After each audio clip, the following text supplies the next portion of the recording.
ನಮಸ್ತೆ ಫ್ರೆಂಡ್ಸ್. ಇವತ್ತು ಕಾರ್ತಿಕ್ ಮಾಸದಲ್ಲಿ ಮಾಡೋ ದೀಪಾರಾಧನೆ ಮಾಡೋಣ.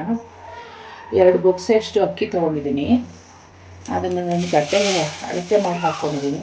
ಇದನ್ನು ಅಡಿಕೆ ಪಟ್ಟೆ ಅಥವಾ ಅಡಿಕೆ ತಟ್ಟೆ ಅಂತ ಸಿಗುತ್ತೆ ನಿಮಗೆ ಗಂಧಿಗೆ ಅಂಗಡಿಲಿ, ಅದ್ರ ಮೇಲೆ ಹಾಕ್ಕೊಂಡು ಅದನ್ನು ಹರಡ್ಕೊಂಡು ಅದ್ರ ಮೇಲೆ ದೀಪ ಎಷ್ಟು ದೊಡ್ಡದಾಗುತ್ತೋ ಅಷ್ಟು ದೊಡ್ಡ ದೀಪ ತಗೊಂಡು ಇದಕ್ಕೆ ಅರಿಶಿನ ಕುಂಕುಮ ಹಚ್ಕೊಳ್ಳಿ. 5 ಕಡೆ ಆದಷ್ಟು ಹಚ್ಕೊಳ್ಳಿ.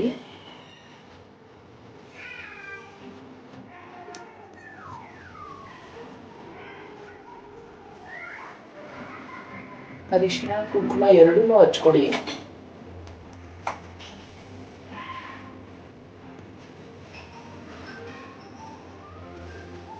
ಇದನ್ನ ಯಾರು ಬೇಕಿದ್ರೂ ಮಾಡ್ಬೋದು. ದೊಡ್ಡವರೇ ಮಾಡಬೇಕು, ಮನೇಲಿ ಎಲ್ಲರೂ ಮಾಡಬೇಕು ಅಂತ ಏನಿಲ್ಲ.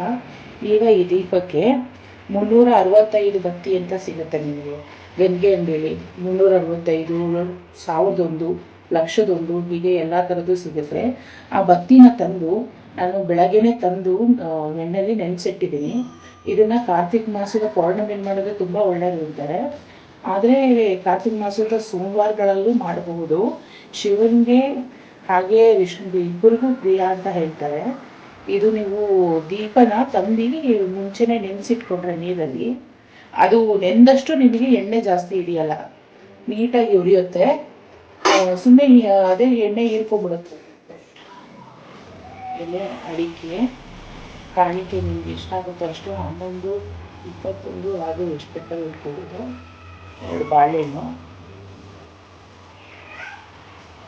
ಹೂವು ಇಟ್ಕೊಳ್ಳೋಣ.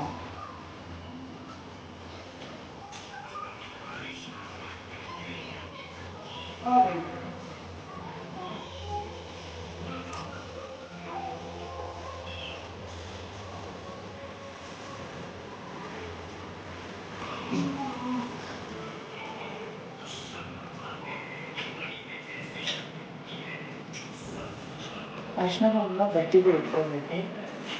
ಇದನ್ನ ಶಿವನ ದೇವಸ್ಥಾನದಲ್ಲಿ